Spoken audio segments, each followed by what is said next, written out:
साथियों, इस वीडियो में हम आपको रिस्क मैनेजमेंट का जो चैप्टर फर्स्ट है, रिस्क मैनेजमेंट का इंट्रोडक्शन, उसी के कंटिन्यूशन में ये हमारा दूसरा वीडियो है।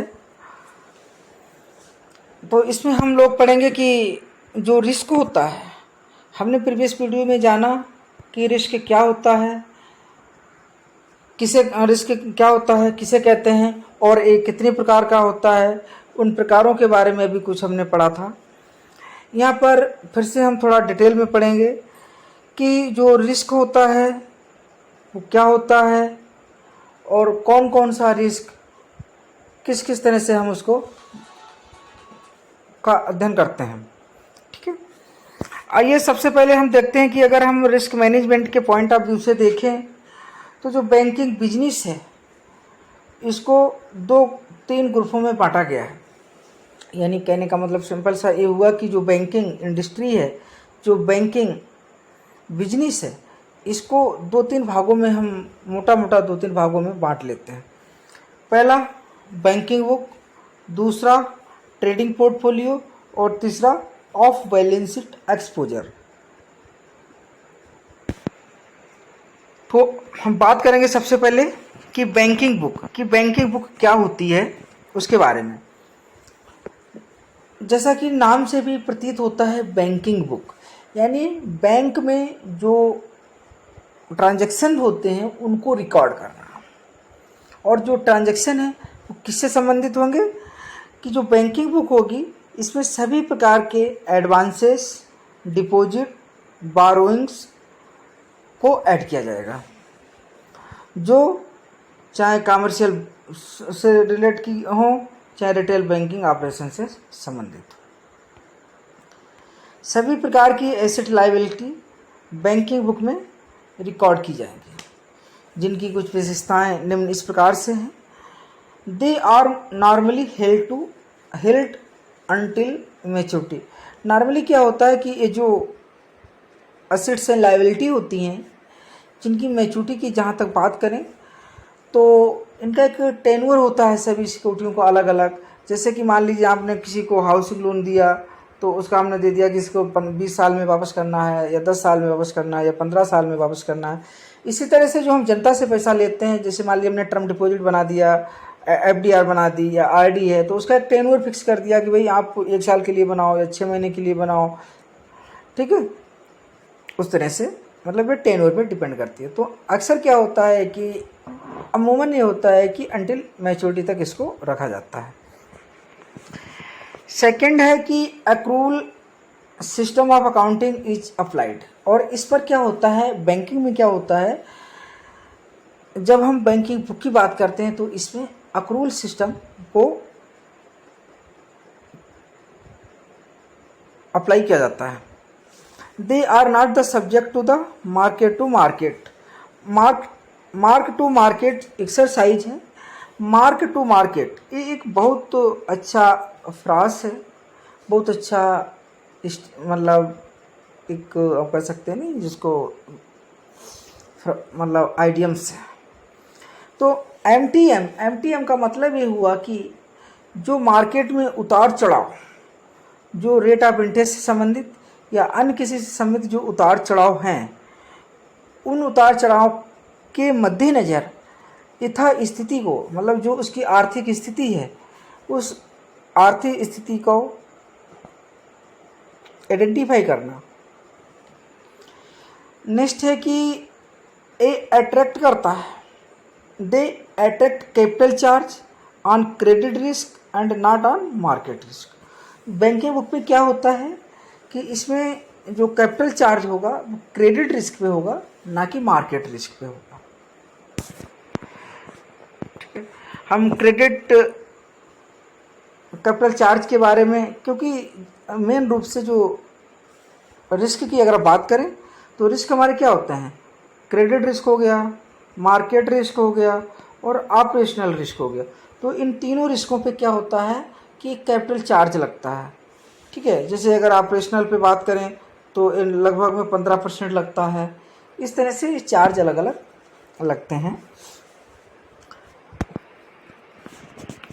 नेक्स्ट बात कर लेते हैं ट्रेडिंग बुक की। कि ट्रेडिंग बुक में क्या शामिल किया जाता है। ट्रेडिंग बुक में वो सभी संपत्तियों को शामिल किया जाता है या उन सभी संपत्ति और लाइबिलिटीज, जो सभी असेट्स एंड लाइबिलिटीज को शामिल किया जाता है जो ट्रेडिंग के लिए यानी ट्रेड करने के लिए अवेलेबल हो। किसके लिए अवेलेबल हो? ट्रेड करने के लिए अवेलेबल हो, यानी कि जो मार्केटेबल हो, क्या सभी एसेट्स और लाइबिलिटीज जो भी है। जो नॉर्मली क्या होता है, नॉर्मली इनको हेड नहीं किया जाता है। कब तक? मैच्योरिटी तक। जो ट्रेडिंग बुक की बात की हमने, बैंकिंग बुक की बात की, तो बैंकिंग बुक में क्या होता था ना कि जो असेट्स एंड लाइबिलिटी को जो मेंटेन किया जा सकता है, रिटेन किया जाता था, तो उसमें क्या था कि हेल्ड टू मैच्योरिटी होती थी अमूमन। लेकिन अगर ट्रेडिंग बुक की बात करेंगे तो ट्रेडिंग बुक में हम उन असेट्स लाइबिलिटी को रिकॉर्ड करते हैं, उनको मेंशन करते हैं जो मार्केट के लिए अवेलेबल हो, यानी जो ट्रेडिंग के लिए अवेलेबल हो, जिनको ट्रेड किया जा सके। अमूमन 1 ईयर का टाइम होता है, 1 ईयर के अंदर जिनको ट्रेड किया जा सकता है। मार्क टू मार्केट सिस्टम जो है इसको फॉलो किया जाता है। किस लिए? बहुत से डिफरेंसेस के लिए। Market price and the book value taken profit and loss account. इसमें क्या होता है कि जो मार्केट प्राइस होता है और जो बुक वैल्यू होती है वो दोनों सेम भी हो सकती हैं और अलग अलग भी होती हैं, क्योंकि मार्केट का एक सिद्धांत है कि अगर सप्लाई ज़्यादा होगी तो डिमांड क्या होगी? कम हो जाएगी। जब डिमांड ज़्यादा होती है तो सप्लाई कम हो जाएगी।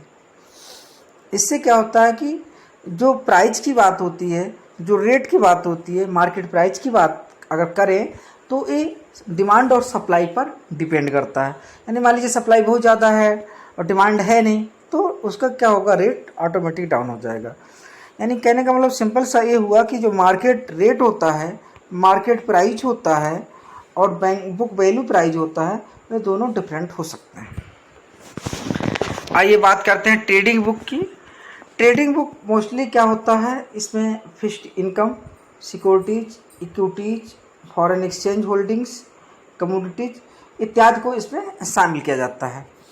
ऑफ बैलेंस शीट एक्सपोजर की हम बात करेंगे तो ऑफ बैलेंस शीट एक्सपोजर और ऑन बैलेंस शीट एक्सपोजर, ये 2 प्रकार के एक्सपोजर होते हैं किसी भी बैलेंस शीट में। तो ऑन बैलेंस शीट एक्सपोजर में तो आप क्या जाते हैं सारे फंड से रिलेटेड, और यानी जो विभिन्न प्रकार से जो इनकम होती है फंड बेस्ड या नॉन फंड बेस्ड इनकम को इसमें आ जाता है।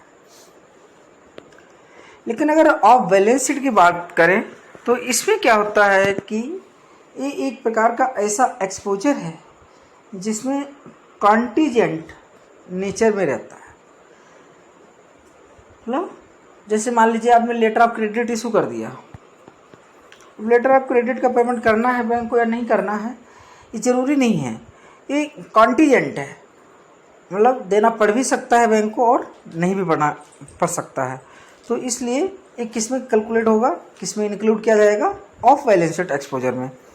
तो बैंक, जैसे हम उदाहरण के तौर पे समझें, बैंक इशू करेगी गारंटी, कमिटेड या backup credit lines, letter of credit etcetera. Bank face payment obligations contingent upon some event. जब कुछ ऐसी इवेंट्स अकर्ड होती हैं तो उन स्पेशल केस में पेमेंट करती है। जब काउंटर पार्टी क्या करती है? डिफॉल्ट कर देती है। तो कॉन्टीजेंट एजेंसी जो है वो एडवर्सली इफेक्ट डालती हैं किस पे? बैंक का जो रेवेन्यू जनरेशन होता है उस पर एडवर्स इफेक्ट पड़ता है। Okay, bank have also have contingent assets. अगर एग्जाम्पल के तौर पे समझें तो क्या होता है कि ये परचेज कर लेते हैं इंश्योरेंस, किस लिए? Protect against negative event. अगर कोई निगेटिव इवेंट्स हैपन होती है तो उस कंडीशन में क्या होता है कि इंश्योरेंस प्रोटेक्ट करता है। यहाँ पर बात करते हैं बैंक बेनिफिशियरी की, तो इसमें क्या होता है कि derivatives are off balance sheet market exposure. Derivatives होते हैं। तो डेरिवेटिव्स की अपना खुद कोई वैल्यू नहीं होती है। डेरिवेटिव्स की जो वैल्यू होती है वो निर्धारित होती है जो उनकी अंडरलाइंग एसेट्स है उनकी वैल्यू पर निर्भर करती है। ठीक है, तो जैसे स्वाइप हो गया, तो डेरिवेटिव्स आपके कई एक प्रकार के हो गए, जैसे स्वाइप हो गया, फ्यूचर हो गया, फॉरवर्ड कॉन्ट्रैक्ट हो गया, फॉरेन करेंसी कॉन्ट्रैक्ट हो गया। आइए हम बात अब करेंगे बैंकिंग रिस्क की। तो इसमें हम देखेंगे कि हमने जो अभी तक पढ़ा उसे देखा, तो जो मेजर रिस्क की अगर हम बात करें बैंकिंग रिस्क में, तो ये निम्न इस प्रकार हैं। यानी देखो, रिस्क क्या होता है? रिस्क कोई भी आप बिजनेस करेंगे तो ये बैंकिंग बिजनेस में क्या होता है, रिस्क एक इनहेरेंट होता है। इनहेरेंट का मतलब होता है कि रिस्क उसमें साथ में होता ही होता है, रिस्क तो लगा ही रहता है। ठीक है, आइए देखते हैं कौन कौन से रिस्क जो बैंकिंग सेक्टर में इम्प्लीमेंट होते हैं। इसमें जैसे आपका लिक्विडिटी रिस्क, ये आए दिन लिक्विडिटी रिस्क आ सकता है बैंकों में। लिक्विडिटी रिस्क का मतलब ये है कि मार्केट में जो बैंक की लिक्विडिटी है वो जब कम और ज़्यादा आ जाती है, तो यानी कि जब लिक्विडिटी मिसमैच हो जाती है, लिक्विडिटी गैप हो जाता है। जैसे मान लीजिए पब्लिक को 20 करोड़ रुपए चाहिए, लेकिन बैंक के पास में एट प्रेजेंट 15 करोड़ रुपए अवेलेबल है, तो इन दैट केस क्या है कि ये एक लिक्विडिटी गैप हो गया।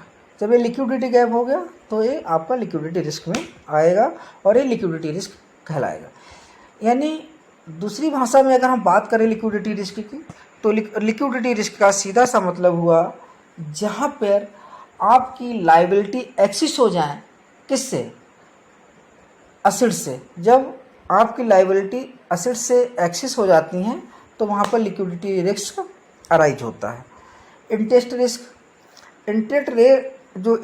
रेट रिस्क जो होता है, तो उसमें क्या है कि जब मार्केट में जो रेट है, इंटरेस्ट रेट है, जब उसमें उतार चढ़ाव आता है, यानी कहीं तो इंटरेस्ट ज़्यादा हो जाता है, कहीं इंटरेस्ट कम हो जाता है, तो उसका जो एडवर्स इफेक्ट पड़ता है ओवरऑल बैंकिंग सेक्टर पर इफेक्ट पड़ता है, तो वो आपका क्या कहलाता है? Interest rate. यानी इंटरेस्ट रेट की वजह से, इंटरेस्ट रेट का जो उतार चढ़ाव हुआ, कम या ज़्यादा हुआ, उसकी वजह से जो एडवर्स इफेक्ट बैंकिंग पे पड़ा, तो वो आपका कहलाएगा इंटरेस्ट रेट।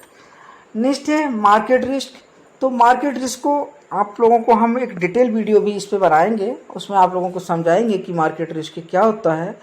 मार्केट रिस्क कई एक प्रकार का हो सकता है। इंटरनल इशू हो सकते हैं, एक्सटर्नल इशू हो सकते हैं। ठीक है, आगे हम बात करते हैं डिफ़ॉल्ट रिस्क की। डिफ़ॉल्ट रिस्क या क्रेडिट रिस्क, मतलब क्रेडिट रिस्क या डिफ़ॉल्ट रिस्क, जैसे कि नाम से ही कि डिफ़ॉल्ट, जब बैंक ने किसी को लोन दे दिया और वो लोन उसने टाइमली वापस नहीं किया, तो उस कंडीशन में क्या हो जाएगा? डिफ़ॉल्ट हो जाएगा। यानी कस्टमर ने, बारोवर ने डिफ़ॉल्ट किया, यानी कि अकाउंट एनपीए हो जाएगा, नॉन परफॉर्मिंग एसेट्स हो जाएगा। तो इन दैट केस क्या होगा? एक कहलाएगा, क्या कहलाएगा? क्रेडिट रिस्क या डिफ़ॉल्ट रिस्क कहलाएगा। हाँ, एनपीए की कंडीशन में। ओके, यानी जब कस्टमर के पार्ट पे, customer that means counter party, जब काउंटर पार्टी का मतलब क्या?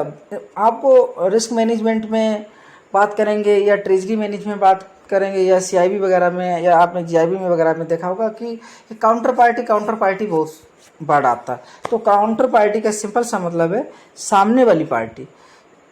ठीक है, जैसे कस्टमर या बारोवर्स एक काउंटर पार्टी हो जाएगी बैंक के लिए। तो जब काउंटर पार्टी ने, जिसने लोन लिया है बैंक से, और वो डिफ़ॉल्ट कर देता है, तो वो क्रेडिट रिस्क में आ जाएगा। ऑपरेशनल रिस्क की अगर हम बात करें, ऑपरेशनल रिस्क की बात करें, तो इसमें क्या होता है कि कोई ऑपरेशन की वजह से प्रॉब्लम हो गई। जैसे मान लीजिएगा सिस्टम फेलियर हो गया, कनेक्टिविटी नहीं आ रही है, या कोई साइबर अटैक हो गया, उसकी वजह से सारा डेटा चोरी हो गया, या किसी एम्प्लॉई ने डेटा चोरी करवा दिया, तो ये सब क्या कहलाता है? ऑपरेशनल रिस्क कहलाता है। ठीक है, आइए आगे हम अब इसको थोड़ा डिटेल में देखेंगे। लिक्विडिटी रिस्क, लिक्विडिटी रिस्क जो होता है अराइज होता है मेनली किस तरह से कि जब long term assets by short term liability, जब शॉर्ट टर्म लाइबिलिटीज से लॉन्ग टर्म असेट्स को परचेज कर लिया जाता है। यानी इसका मतलब क्या हुआ, इसका मतलब सिंपल अगर हम उदाहरण के तौर पे समझें तो ये हुआ कि हमने 2 साल के लिए एफडीआर किसी की बनाई थी, लेकिन हमने लोन दे दिया 20 साल के लिए। 2 साल की हमने एफडीआर बनाई थी 10 लाख रुपए की, और उस 10 लाख रुपए को उठा करके मैंने 20 साल के लिए हाउसिंग लोन दे दिया। तो इसका मतलब हुआ कि जो हमारी शॉर्ट टर्म लाइबिलिटी थी, शॉर्ट टर्म लाइबिलिटी से हमने लॉन्ग टर्म असेट्स क्रिएट कर दी।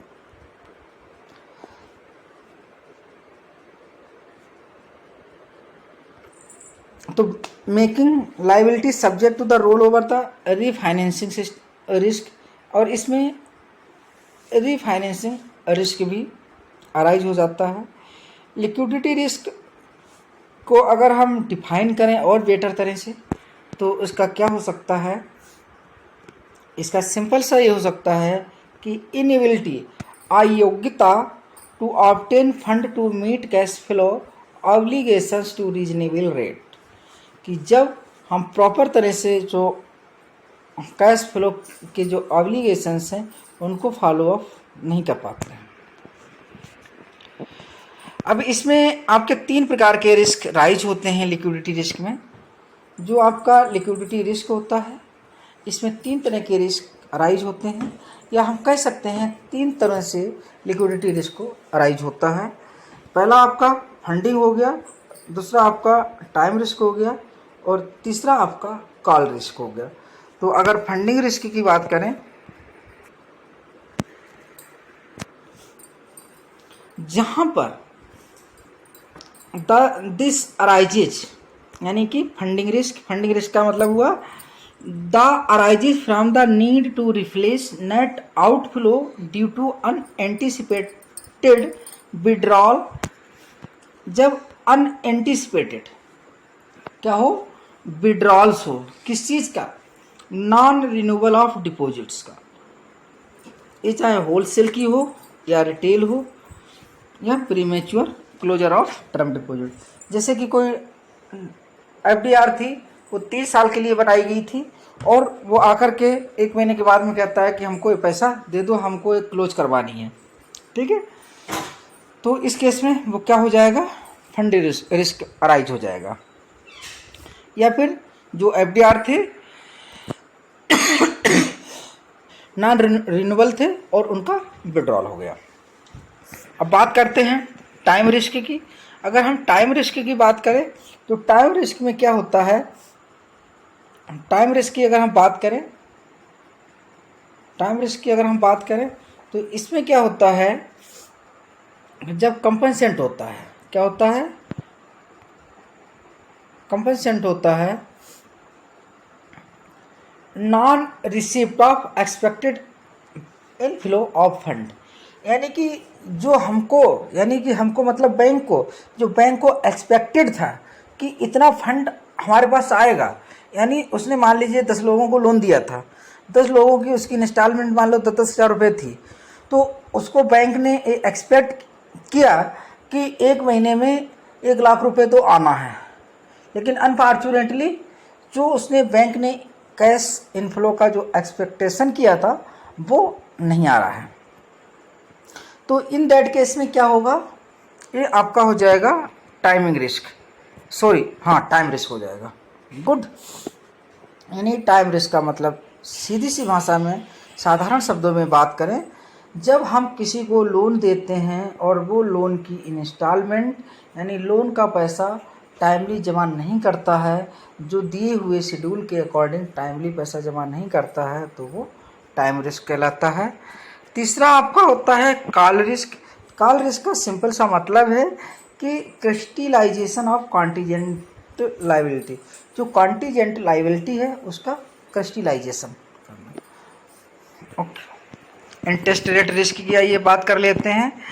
इंटरेस्ट रेट जो रिस्क होता है, ये क्या होता है कि एक एक्सपोजर होता है ऑफ बैंक रिवेन्यू, ये बैंक रेवेन्यू का एक एक्सपोजर होता है जो क्या करता है, adverse movement in the interest rate, कि जो इंटरेस्ट रेट का मूवमेंट की वजह से क्या होता है, एडवर्स मूवमेंट होता है। एडवर्स मूवमेंट की वजह से क्या होता है, इंटरेस्ट रेट आगे पीछे हो जाता है, यानी कि इंटरेस्ट रेट आपका क्या होगा, चेंज हो जाएगा। इंटरेस्ट रेट रिस्क रेफर करता है किस चीज़ के लिए, यानी देखिए बहुत इंपॉर्टेंट, इंटरेस्ट रेट रिस्क क्या है, रेफर करता है किस चीज़ को, potential adverse impact on net interest income, यानी कि जो नेट इंटरेस्ट इनकम है उस पर एडवर्स इम्पैक्ट डालता है। कैसा इम्पैक्ट डालता है, कैसा इम्पैक्ट डालता है, इसमें डालता है एडवर्स इम्पैक्ट डालता है। ठीक है, आगे आइए बात करते हैं net interest market interest rate. यानी कहने का मतलब ये हुआ कि एक पोटेंशियल एडवर्स इम्पैक्ट डालेगा।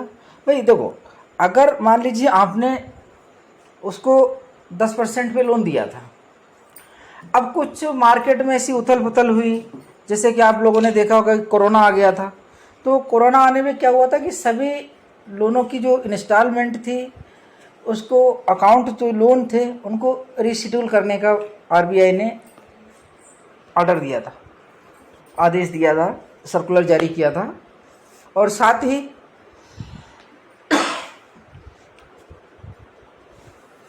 रेट ऑफ इंटरेस्ट जो था वो भी डाउन हो गया था। Net interest margin, market value of equity caused by the changes in the market rate interest, it may be deemed as the risk of the changes in the financial because of the fluctuations of interest rate. तीसरा जो आगे हम देखेंगे, gap risk, gap या mismatch risk. Gap या mismatch risk क्या होता है इसके बारे में देखेंगे। तो जो गैप और जो गैप कहें या गैप ऑफ मिसमैच रिस्क, तो इसमें क्या होता है कि जो बैंक के पास में होल्डिंग है, क्या किस चीज़ की, एसेट और लायबिलिटी की, और साथ में ऑफ बैलेंस शीट आइटम की। बैंक के पास में जो एसेट्स है, जो लायबिलिटी है, जो ऑफ बैलेंस शीट आइटम्स हैं, with different principal amount, maturity date और repricing date, thereby creating exposure to unexpected changes in the level of market interest risk, basis risk,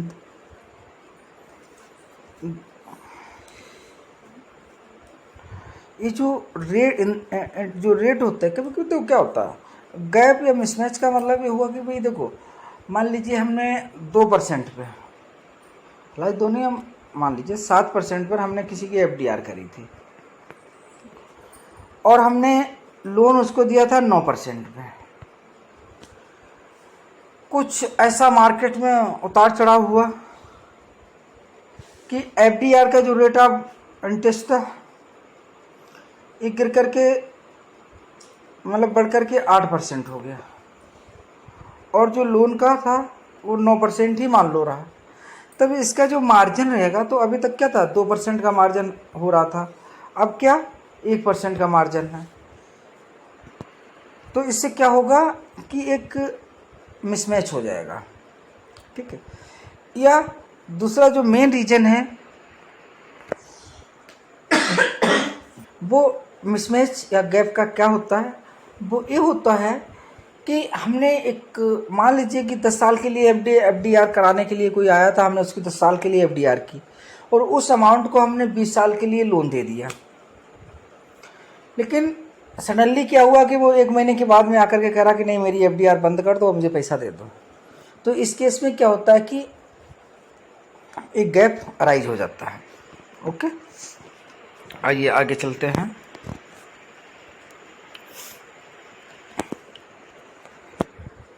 yield curve risk क्या होता है।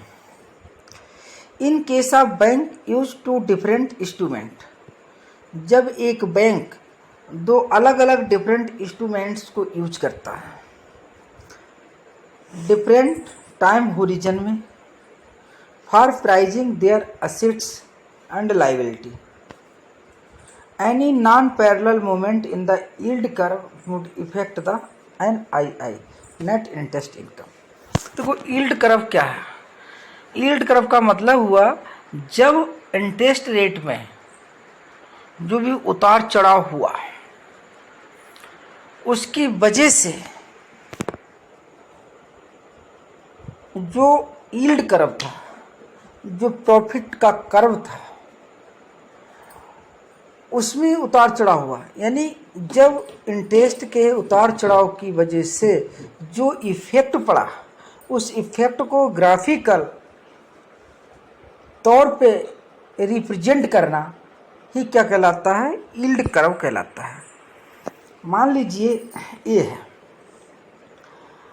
ये 2% है, 4% है, 5% है, ठीक है। अब अभी मान लीजिए ये FDR है। अभी मान लीजिए 2 साल की FDR पर जो रेट ऑफ इंटरेस्ट है 4 है, ये 5 है, ये 6 है, तो ये आपका हो गया।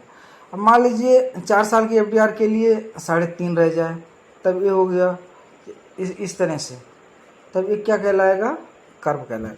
यानी जब उतार चढ़ाव होता है तो उसको कर्व कहते हैं। Okay, graphical representation of rate of interest, या जो भी मार्केट में जो एसेट लायबिलिटी की जो गैप है उसको जो ग्राफिकल रिप्रेजेंटेशन किया जाता है उसी को क्या कहते हैं? यील्ड कर्व कहते हैं। आगे आइए, री इन्वेस्टमेंट रिस्क। री इन्वेस्टमेंट में भी रिस्क रहता है, क्योंकि uncertainty with the regard to interest rate which future cash flow could be reinvestment called reinvestment risk. देखिए, कहने का मतलब ये हुआ कि देखो रिस्क अनिश्चित है, ठीक है। जो फ्यूचर कैश फ्लो है उसको हम दोबारा से जब हम री इन्वेस्टमेंट कर देते हैं तो वो री investment risk.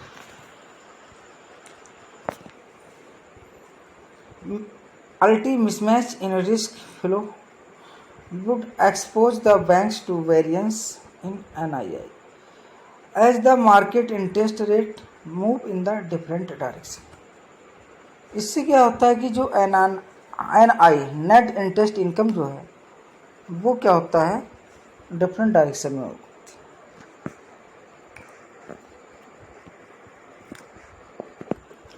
Net interest position of risk where bank have more earning assets than paying liability। देखो इंटरेस्ट पोजीशन जो रिस्क होता है, एफएस का नहीं, गलत लिखा हुआ है, रिस्क होता है interest, net interest position risk. इसमें क्या होता है कि जब असेट्स को और लाइबिलिटी में जब क्या होता है कि more earning assets than paying liability, तो वो क्या होता है? बैंक के लिए ज़्यादा अच्छा होता है। इंटरेस्ट रेट रिस्क अराइज होता है, कब अराइज होता है? When the market interest rate adjusted downward, such bank will be experience in reduction in NII as the market interest rate decline and increase when the interest rate impact of. आइए market risk के बारे में बात कर लेते हैं। इसमें क्या होता है? ले सिस्टम ऑफ एटिक रिस्क, इसको अंडर सिपिकल risk on volatility. Market risk is the risk of adverse deviation. जब एडवर्स डाइवेशन होता है of mark to market value of trading portfolio, जब ट्रेडिंग पोर्टफोलियो में इंटरेस्ट रिस्क जो इंटरेस्ट है वो अप डाउन होता है, तब ये चीज़ें उत्पन्न होती हैं। जो उतार चढ़ाव होता है, जो एडवर्स मोमेंट होता है मार्केट में, किसका? इंटरेस्ट का, उससे क्या होता है कि जो इक्विटी पे जो फ़र्क पड़ता है, कमोडिटी पे जो फ़र्क पड़ता है, या जो करेंसीज में उतार चढ़ाव आता है, तो वो क्या कहलाता है? मार्केट रिस्क कहलाता है, ठीक है। मार्केट रिस्क को एक दूसरे नाम से भी जाना जाता है, मार्केट रिस्क को प्राइस रिस्क के नाम से भी जाना जाता है। नेक्स्ट है फॉरेक्स रिस्क। फॉरेक्स रिस्क आप लोगों को पता ही होगा कि फॉरेक्स रिस्क क्या होता है, फिर भी हम यहाँ पर बता देते हैं। फॉरेक्स रिस्क का मतलब ये होता है कि foreign exchange risk. Exchange risk का मतलब जो फॉरेन करेंसी में हम जो भी लेन देन करते हैं तो उसमें जो रिस्क अराइज होता है वो फॉरेक्स रिस्क कहलाता है। Forex risk also term as exchange risk. Forex risk को हम एक्सचेंज रिस्क भी कहते हैं। द रिस्क दैट बैंक में भी सफ़र लॉसेस। इसमें क्या होता है कि बैंक लॉसेस को सफ़र कर सकती है as a adverse exchange rate movement during the period in which at the open position either spot forward of combination of two in individual foreign currency. कहने का मतलब है कि जो फॉरेन करेंसी में एक दिए हुए टाइम में एक ऐसा रिस्क अराइज हो जाता है, जैसे मान लीजिए आपने $1 ₹82.05 में ख़रीदा था। 1 महीने के बाद में क्या हुआ कि वो ₹82 की जगह पे मान लीजिए ₹80 में हो गया या ₹90 में हो गया। तो जो बीच में जो फ्लक्चुएशन हुआ तो ये क्या कहलाएगा? फॉरेन एक्सचेंज कहलाएगा। यानी जो फॉरेन एक्सचेंज में रेट में फॉरेन करेंसी के उतार चढ़ाव में आता है तो उसको foreign exchange. Market liquidity risk. Market liquidity risk marker नहीं है, मार्केट लिक्विडिटी रिस्क है। मार्केट लिक्विडिटी रिस्क कब अराइज होता है? जब मार्केट में रिस्क लिक्विडिटी का प्रॉब्लम होता है, यानी लिक्विडिटी मिसमैच हो जाती है, यानी कि असेट से ज़्यादा देनदारियाँ हो जाती हैं, लेनदारों से ज़्यादा देनदारियाँ हो जाती हैं हमारे को बैंक को, तब वहाँ पर मार्केट लिक्विडिटी रिस्क अराइज होता है। अगर हम इस आइए देखते हैं कि a bank unable to conclude. जब एक बैंक अनेबल हो जाती है मतलब करने में असमर्थ हो जाती है, कंक्लूड करने में असमर्थ हो जाती है large transaction in a particular instrument near the current market price, कि जो करंट मार्केट प्राइस है उस प्राइस पर एक कैलकुलेट करने के लिए असमर्थ हो जाती है, तो वहाँ पर मार्केट लिक्विडिटी रिस्क अराइज होता है। डिफ़ॉल्ट और क्रेडिट रिस्क क्या होता है हम पहले ही बता चुके हैं। ये क्या होता है कि जब जो पोटेंशियल बैंक बारोवर है या जो काउंटर पार्टी है वो क्या है कि जो उसने एग्री टर्म एंड कंडीशन है उनको वो फॉलो नहीं कर पा रहा है, उनको कंप्लीट नहीं कर पा रहा है, तो उस वजह से जो रिस्क अराइज हो जाता है।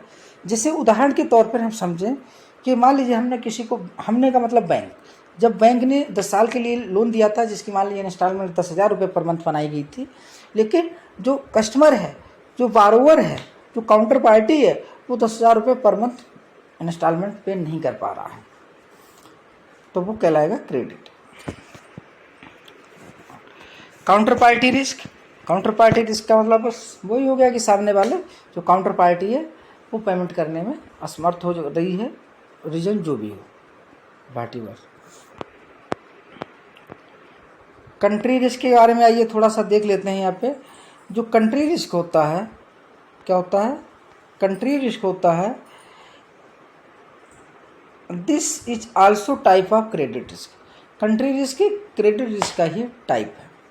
इसमें क्या होता है कि non performance by the borrower और counter party arise due to the constraints और restrictions imposed by the country. जब किसी कंट्री के द्वारा कुछ ऐसे रिस्ट्रिक्शंस, कुछ ऐसे प्रतिबंध इम्पोज कर दिए जाते हैं, कुछ ऐसे प्रतिबंध लगा दिए जाते हैं कि